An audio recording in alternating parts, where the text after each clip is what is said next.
Gathered in a schoolyard with about 20 other men, and we saw a bright light appear in the distant western skies, and it got closer and closer, and when it was just above the treetops, it changed color, and then it stayed there for a while, and then it disappeared into the distance. And none of us could ever imagine what it was, and I still don't know what it was. They were not caskets, but they were boxes, they say they were about 6 feet long, about 3 or 4 feet wide, and they were covered with tarps. So when I went in with the sergeant, and he picked up one corner of the tarp, and there's this body floating in some sort of liquid. A body? Yeah, a body. A complete body, not the head only. Complete body. What kind of a body? It was like that thing there. You're serious? Yeah, simple face, not much to it.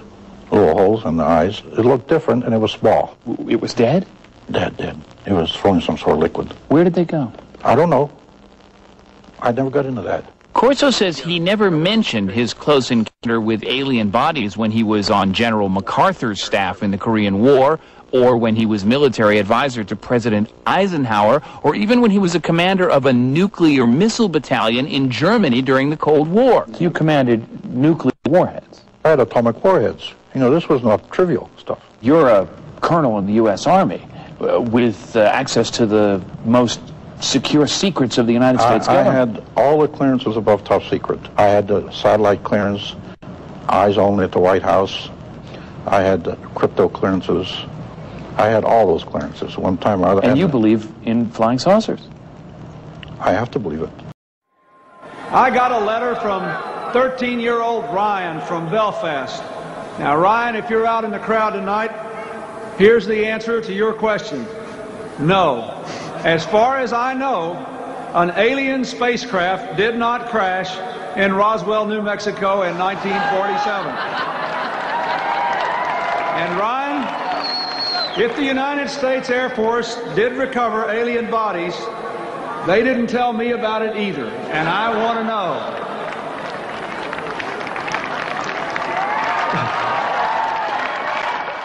Colonel Philip J. Corso claims that while he was the chief of the Army's Foreign Technology Division in the early 1960s, he made then Attorney General Robert Kennedy aware of an alien presence. Colonel Corso claims he spoke with Robert Kennedy face to face. He knew about the flying saucers. I talked to him about it.